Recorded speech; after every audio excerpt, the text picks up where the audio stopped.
너의 힘이 되신 여호와여, 하나님께 감사하면서 우리 신년 새벽기도의 세 번째 시간을 갖습니다. 오늘 이 아침에 우리에게 주신 하나님의 말씀은 마태복음 5장 5절 말씀입니다. 마태복음 5장 5절의 말씀, 여러분과 제가 한 목소리로 함께 받들어 있겠습니다. 마태복음 5장 5절 함께 한 목소리로, 온유한 사람은 복이 있다. 그들이 땅을 차지할 것이다. 한 번만 더 말씀을 받도록 하겠습니다. 온유한 사람은 복이 있다. 그들이 땅을 차지할 것이다.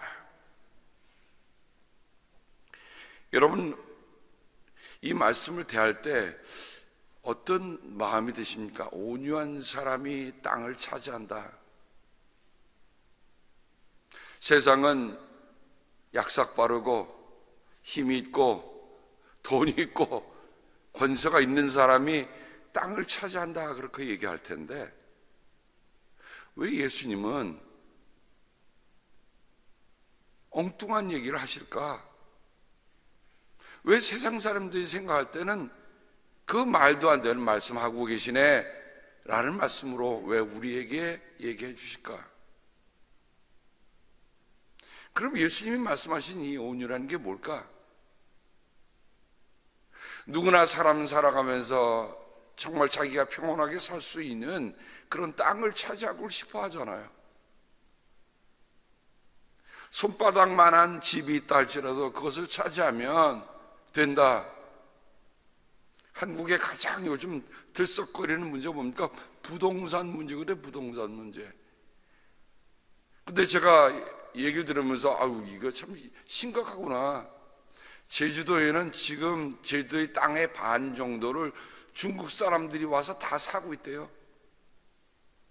그러니까 중국에서 여행가 제주도에 보내면 어디에 들어갑니까? 중국 사람이 운영하는 호텔에 들어가서 자기네가 돈 쓰고 다시 가니까 결국은 그게 무슨 일이 됩니까? 실제로는 한국에는 아무런 도움이 되지 않는 일을 지금 그렇게 하고 있다. 중국이 그 많은 돈으로 미국에도 또 하와이에도 또 제주도에도 뿐만 아니라 세계 곳곳에다 돈으로 갖다 땅을 차지하려고 애를 쓰고 있습니다. 실제 그런 정책들이 먹혀가는데, 그러면 그거로 끝날까요? 정말 땅을 차지하면 모든 게 다 될까요?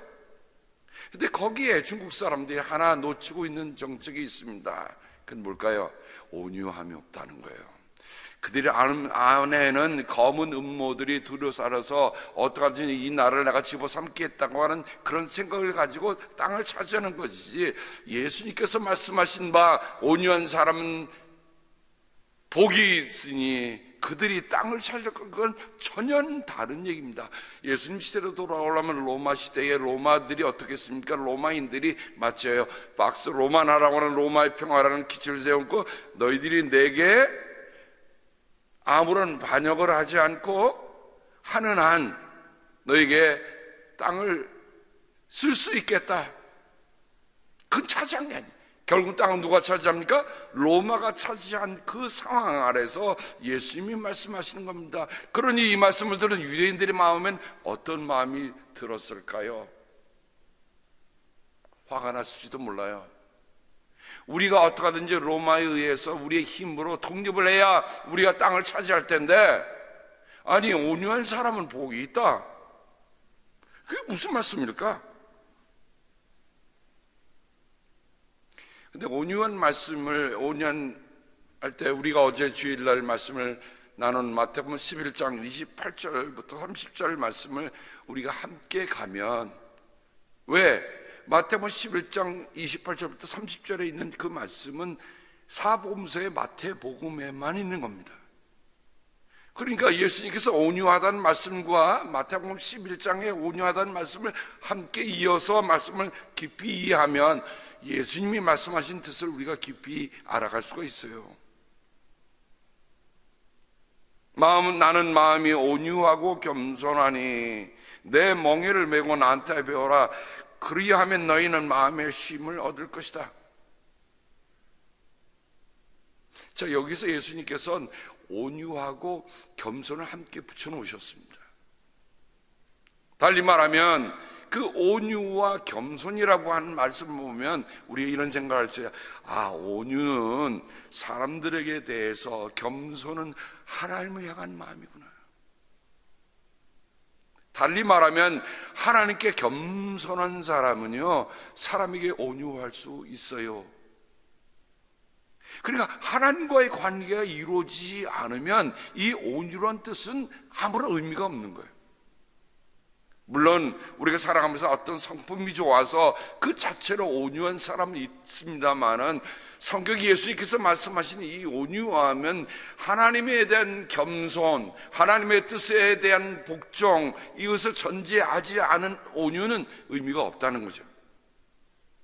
그러니까 우리의 마음속에 하나님에 대한 겸손을 가지고 예수님과 함께 멍에를 메고 배우는 온유, 세상을 살아가면서 거칠게 살아가고 어떻게 하든 힘을 써야만 되는 것 같은 세상 속에서 예수님과 함께 멍에를 메고 하나님께 겸손하며 배우는 온유, 그 온유를 우리는 함께 나눌 수 있는 겁니다.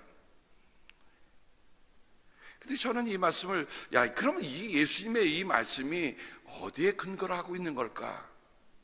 어디에서 온 것일까? 왜냐면 예수님이 하신 말씀은 그냥 무작정 하신 말씀이 아니고, 예수님 자신도 하나님의 말씀에 대한 깊은 묵상 속에서 우리에게 주시는 말씀이라는 거죠. 그러면서 이 마태복음 5장 5절의 말씀이 시편 37편에서 왔다는 것이, 시편 37편은 뭡니까? 다윗의 시입니다. 근데 저는 그 다윗의 시편 37편을 보면서, 다윗이 이렇게 말하고 있었구나, 이렇게 하나님께 고백하고 있었구나, 저가 정말 하나님 안에서 체득한 그 온유라고 하는 게 뭘까, 그 겸손이라는 게 뭘까, 그 땅이라는 게 뭘까라는 것이 시편 37편에 다윗은 깊이 깊이 우리에게 고백하고 알려주고 있습니다. 여러분, 다윗은 어떤 사람일까요? 마태복음 보면 예수님을 아브라함과 다윗의 자손이라고 명시하고 있습니다. 그러니까 아브라함과 다윗인데, 마태복음 여러분 1장을 읽다 보면 다른 사람들도 왕의 이름이 많은데, 제가 이번에 새로 읽으면서 하나 깊이 새긴 게 있었어요. 뭐냐면 다윗에게만 유일한 왕이라는 이름을 붙여놓는다는 거예요. 이름이 아니죠, 호칭이죠. 아니, 이스라엘에 그 많은 왕이 있는데, 유다에 그 많은 왕이 있는데 왜 다윗에게만 왕이라고 표현하고 있을까? 왕은 많지만 정말 하나님의 뜻을 따라 겸손하게 섬긴 그 왕, 예수님이 다윗의 왕의 후계로 온다고 하는 그 고백을 마태는 사람들에게 환기를 시켜주는 거예요. 자, 그러면 그 다윗이 어떤 사람이라고 할 때, 여러분, 가장 우리가 다윗의 성품을 얘기할 때 다윗은 정말 온유한 사람이야 라고 얘기할 때 어떤 게 있을까요? 사울과의 관계에서 우리는 볼 수가 있습니다. 이스라엘 일대 왕이었던 사울을 하나님이 사무엘에게 기름 붓게 하셔서 왕이 됩니다. 정말 멋진 청년이었습니다. 왕의 제목이라고 생각했습니다. 그런데 사울이 하나님의 뜻을 거스르고 자기 뜻대로 하는 거예요. 그때부터 사울은 왕이라고 하는 그 자리에서 명목은 왕이지만 하나님의 그를 왕으로 여기지 아니하시고 다윗을 세우십니다. 근데 문제는 사울이 다윗의 사위까지 맞아질 정도로 참으로 그가 용맹한 장수여 뛰어난 사람이었습니다. 사울은 천천히고 다윗은 만만이다 하는 사람들이 얘기가 들을 정도로 다윗은 극도로 사람들에게 호감을 갖고 그야말로 명예를 얻고 있는데, 그 반면에 사울의 마음은 어떻습니까? 점점 마음이 찌그러드는 거예요. 그리고 내 사위인데도 그 사위에 대해서 혹시 내 자리를 치고 들어오지 않을까 하는 경심을 갖습니다. 이것은 오늘 우리 현대인에게도 같은 생각을 가지고 합니다. 만일 우리가 같은 직장에서 일을 한다고 할 때 나랑 같이 아주 친하고 있는 친구가 갑자기 먼저 승진을 하고 먼저 올라간다. 그럼 우리의 마음에 어떤 마음이 생길까요? 아, 친구야, 나는 내가 멋있다 인정해주고 우리가 그렇게 갈까요? 아니면 경계심이 생기고 또 한편에는 두려움도 생기고 또 한편에는 시기심이 생기지 않습니까? 현대인들은 그래요.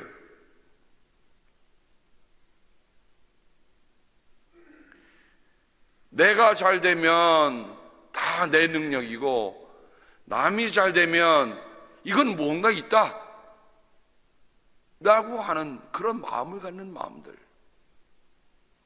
사울에게는 그런 마음이 있었고 다윗은 어떻습니까? 결국 사울은 다윗을 죽이려고 합니다. 심지어 그 면전에서 창을 던져갖고 창이 옆을 스쳐가는 걸 보고 다윗은 이거 큰일 났구나.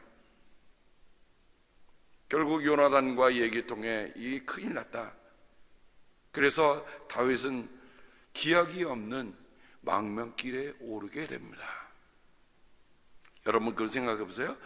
다윗이 망명길 오른 것, 그 왕위를 노리지 않고 사울과 싸우지 않고 망명길에 오른다고 하는 것이 결코 쉬운 일이 아닙니다. 그건 뭐예요? 내가 현재 누리고 있는 모든 기득권이나 그런 위치를 내려놓고 간다고 하는 것 자체가 다윗의 마음속에 하나님에 대한 겸손, 사람에 대한 온유함이 있음을 우리는 보게 됩니다. 만일 다윗이 그때 그가 창을 못 씁니까? 그가 방패를 못 다룹니까? 그 밑에 신복들이 없습니까? 하루아침에 모반에서 사울을 거세할 수도 있었던 것이 다윗의 위치라는 것을 우리가 잠깐 잊고 있어요. 사울이 무서워서 도망갔구나? Never. 저는 그렇게 보진 않아. 다윗은 그렇게 함에도 불구하고 왜 그가 망명길에 올랐는가? 이유는 그 다음에 다윗이 사울을 죽일 수 있는, 처형할 수 있는, 처단할 수 있는 두 번의 계기가 있었음에도 불구하고 그야말로 도간에 든 쥐가 됐음에도 불구하고 다윗은 그를 죽이지 않습니다. 이유는 뭡니까? 하나님이 세우신 종을 내가 어찌 감해하겠는가? 그러니까 다윗의 마음속에는 왕은 내 스스로의 어떤 위치와 권력에 의해서 되어지는 것이 아니라 하나님이 세우셨다고 하는 그런 마음이 있었다. 한번 생각해 보세요. 내가 서 있는 위치가, 내가 오늘 누리고 있는 것들이 정말 하나님이 내게 허락하신 것이고 내가 살아가면서 늘 하나님 앞에 살아간다는 그런 마음이 우리에게 있다고 한다면 지금 우리가 다윗이 말하는 온유와 겸손을 우리는 알 수가 있습니다.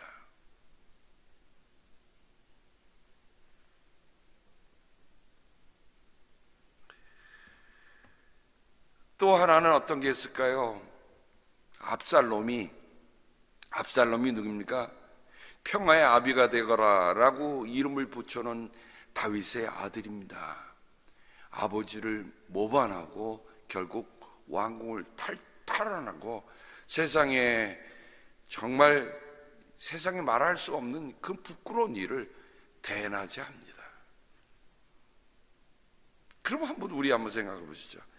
아무리 압살롬이 그야말로 모반에서 장수들과 함께 군사들을 일으켜서 그 다윗 왕으로 쳐들어오고 있다.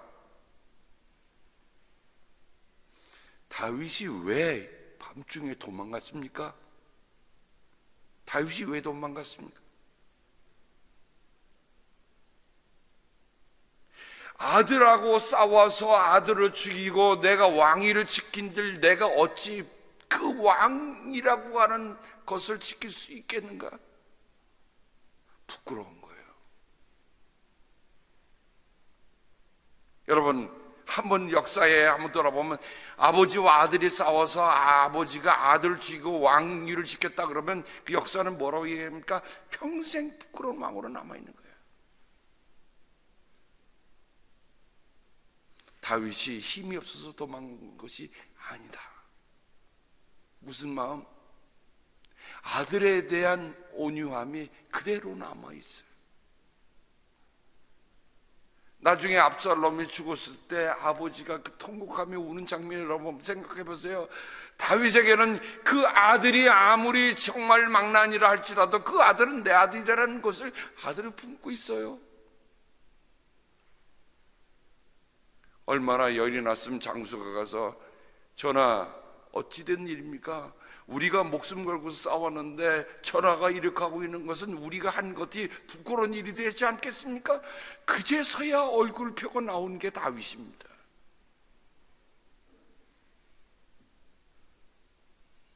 그러니 다윗은 자기가 왕자를 찬탈하려고 왕위를 지키려고 그 어떤 일도 하지 않았다는 겁니다. 왜?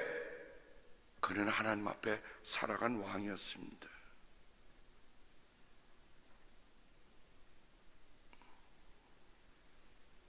그런데 저는 이 다윗을 보면서 한 가지 더 사건을, 그의 온유함을 정말 새겨준 한 사람이 있었습니다. 사무엘기 상 25장에 보면 아비가일이라는 여인과 나발이라고 하는 사람이 나옵니다.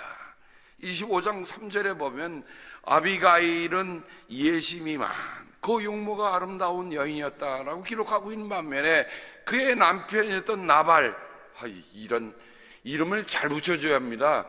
나발이라는 뜻이 한국에 나발이라는 말과 비슷해요. 나발 불고 앉아있네 그러잖아요 우리. 그 나발이 뭐냐면 어리석은 바보를 가리킬 때 나발이라는 이름입니다. 어떻게 그 이름을 그 부분이 붙여줬는지 잘 모르겠어요. 그런데 그가 갈렙 족속으로 고집이 세고 행실이 포악했다라고 기록하고 있습니다. 다윗이 그 나발이 그 갈멜 산에서 양을 할 때 정말 그 부하들을 보내서 다 지켜줬거든요. 근데 이제 자기들의 식량들이 도망병이 무슨 도망자들이 무슨 싸놓고 있는 게 있겠습니까? 추수 때가 됐으니 가서 좀 잘 얘기해서 먹을 것 좀 달라고 하라라고 부하들을 보냈네요.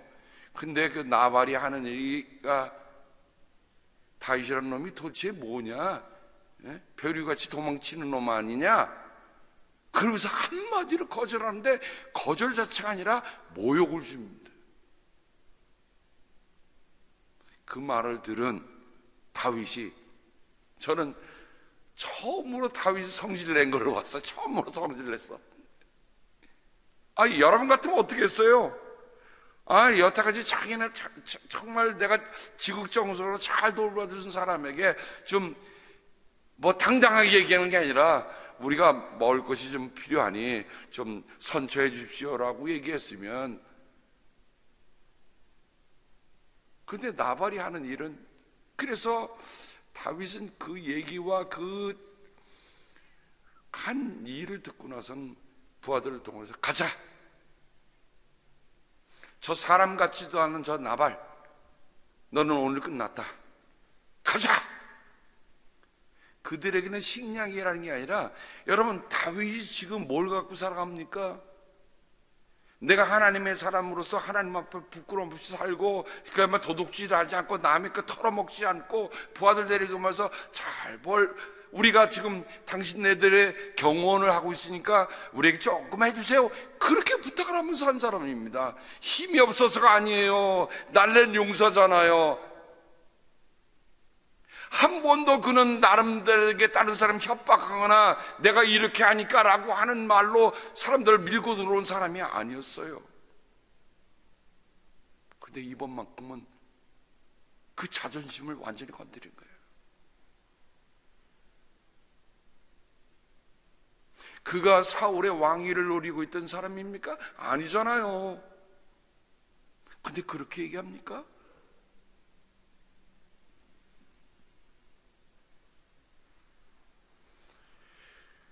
다윗이 정말 뿔이 났습니다.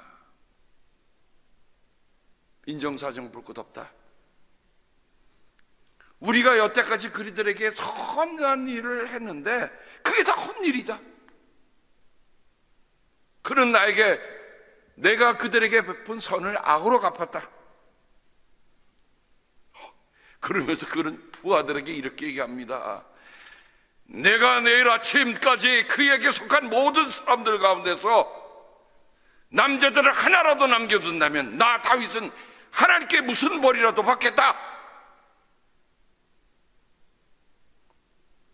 와, 부하들이요 그 말을 딱 듣는 순간에 같이 치솟는 거잖아요. 그리고 가는 거예요. 근데 그 이야기를 나발, 그 어리석고 바보의 부자의 부인이었던 아비가일이라는 말은 나의 아버지는 기쁨이시다 하는 뜻입니다. 아비라는 말이 아비라. 정말 이해심이 많다고 했어요. 용모도 아름다웠다고 했어요. 그 이야기를 듣고 이거 큰일 났구나. 나발이 나발짓을 하고 있구나. 그래서 빨리 음식을 챙겨갖고 그 오는 길목에 가서 기다리고 있다가 딱 축절하면서 다윗의 일행을 맞이합니다. 저는 그 스토리는요, 성경에서 여러분 지금 엄청나게 극도의 분노로 치솟은 그 군대를 막아서는 한 여인, 그는 마치 옛날에 천안문 사태 때 한 사람이 나와서 탱크를 막은 것 같은 그런 연상을 한번 해보세요.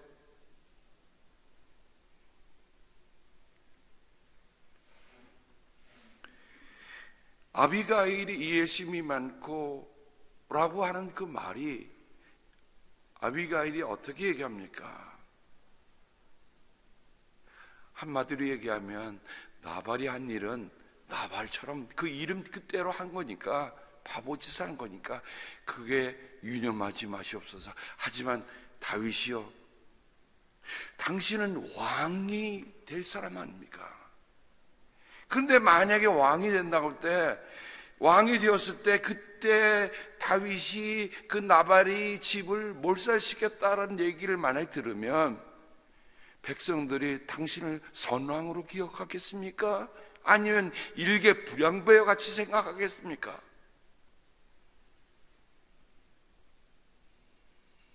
그러니 지금 장군님께서는 살아계시지 않습니까? 하나님도 살아계십니다.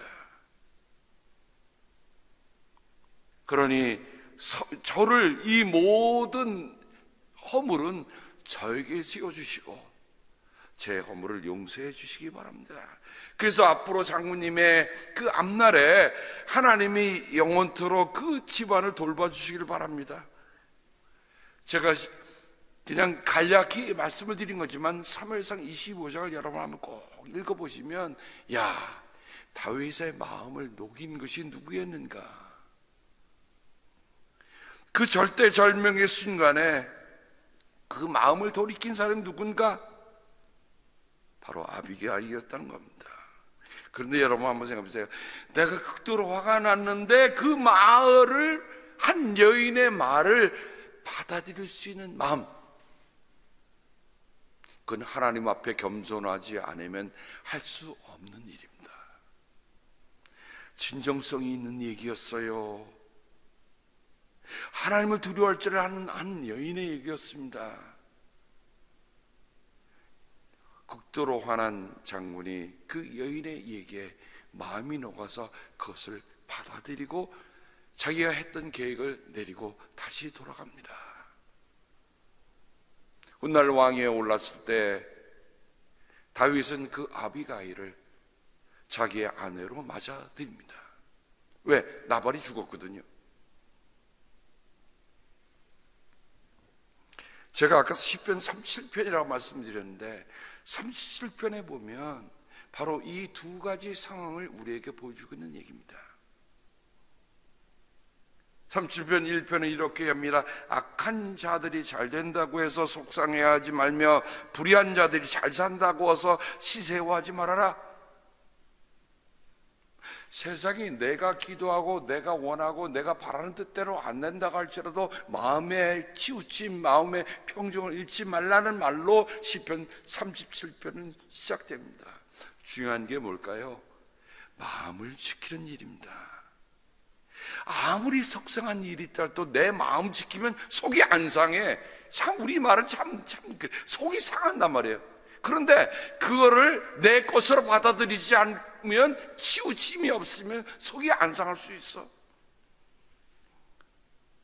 또 불의한 자리 잘 된다고 해서 시세워하지 말아라. 그런 걸 뭘 부러워해? 하는 거는 내 마음의 평정을 잃지 않을 때 갖는 일입니다. 그러면서 다윗은 그 시편 37편에 이렇게 얘기합니다. 8절에 노여움을 버려라, 격분을 가라앉혀라, 불평하지 말아라. 이런 것들은 오히려 악으로 기울어질 뿐이다. 그때 다윗도 그랬어요. 내가 노여웠고 내가 격분했고 내가 불평이 있었어요. 그러니까 자기도 치우쳤다는 거예요. 어찌 보면 다윗은 그것을 다시 일으키면서 생각을 합니다. 그러면서 한 말이 9절, 진실로 악한 자들은 뿌리째 뽑히고 말 것이다. 그러나 주님을 기다리는 사람은 반드시 땅을 물려받을 것이다. 11절, 겸손한 사람들이 오히려 땅을 차지할 것이며 그들이 크게 기뻐하며 평화를 누릴 것이다. 22절, 주님께서 베푸시는 복을 받은 사람은 땅을 차지하게 되지만 주님의 저주를 받은 사람은 땅에서 끊어질 것이다. 29절, 의인은 땅을 차지하고 언제나 거기에서 살 것이다. 34절, 주님을 기다리며 주님의 법도를 지켜라. 주님께서 너를 높여 주시어 땅을 차지하게 하실 것이니 악인들이 뿌리째 뽑히는 모습을 내가 보게 될 것이다. 우리는 2021년이라는 새로운 땅에 지금 발을 딛고 있습니다. 2021년에 앞으로 땅의 지경이 어떻게 우리에게 전개될지 아무도 모릅니다. 근데 우리 주님께서는 시편 37편 다윗이 얘기했던 그 말씀을 우리에게 리마인드 해주고 재해석해 주십니다. 온유하라. 온유한 것은 마음에 치우침이 없이, 마음에 기울어짐 없이 정말 주님 바라보며 흔들림 없이 가는 것이 온유다. 하나님 앞에 늘 겸손하고, 그래서 사람들에게 대할 때는 그 온유함이 드러나는 것, 그것이 2021년이 될 수 있기를 우리는 함께 기도하고 갑니다. 하나님이 우리에게 바라시는 것, 저 악한 사람들이 왜 잘 될까? 그거 시세할 필요 없어요. 그것 때문에 놓였거나 격분하거나 내 마음의 평정을 잃어버리는 것은 하나님이 원하시는 일도 아닙니다. 단 하나, 우리 안에 다윗이 하나님께 마음을 두고 걸어간 그 길처럼 걸어가는 길, 다윗은 바로 그렇게 살았는데 우리 주님께서 그 다윗의 시편 37편을 우리에게 리마인드 해준데, 다시 한번 읽어보세요. 제가 겸손, 온유, 땅. 다윗은 그렇게 살았어요. 그 다윗의 후손이신 예수님이 다윗의 시를 통해서 우리에게 온유와 땅을 차지하는 것을 함께 말씀해 주는 얘기는, 이것이 한순간이 아니라 역사적으로 살아왔던 한 선대왕, 이스라엘이 기다리던 메시아 다윗의 왕국, 우리 또한 우리 주님께서 다스리신 왕, 우리 주님이 왕이 되셔서 다스리는 그 나라, 그 속에 우리가 살고 있다고 한다면 우리 마음속에 드러나야 될 게 뭡니까? 주님께는 겸손, 사람에게는 온유. 누군가 당신이 믿는 것에 대한 소망을 물어보거든 언제나 온유한 말로 대답하라. 베드로도 그렇게 얘기하고 있습니다. 우리는 믿는 사람들이잖아요. 우리는 믿고 있는 사람들이에요. 세상이 아무리 요지경이 되고 아무리 들볶이 날지라도 우리는 그 가운데서 마음이 평정이지 않고 걸어가는 우리들 모두가 되기를 주님의 이름으로 축복합니다. 주님께서 우리에게 주신 귀한 말씀 새겨보니 이것은 그냥 주신 말씀이 아니고 어찌 보면 역사상에 깊이 그들이 기다리던 메시아 왕국의 다윗의 왕국에 다윗이 고백했던 그 고백이 이 안에 깊이 담겨 있는 것을 보게 됩니다. 하나님, 왜 우리라고 살아가면서 분노하고 경노하고 또 마음이 흔들리는 일이 왜 없겠습니까마는 2021년도에는 우리가 주님 바라보며 주님 꼭 붙잡고 오늘 우리 아침에 부른 찬송처럼 겸손히 주를 섬길 때 인자한 말을 가지고 걸어가는 우리를 모두에게 인도하여 주시옵소서. 주님께서 복을 주시고 지켜주시며 주님께서 밝은 얼굴로 대시며 은혜를 베풀어 주시고 주님께서 고이 보셔서 평화 주시기를 2021년 주님께 겸손하고 사람들에게 온유한 마음으로 살아가는 우리들 모두에 함께 하셨기를 간절히 축복하옵나이다. 아멘.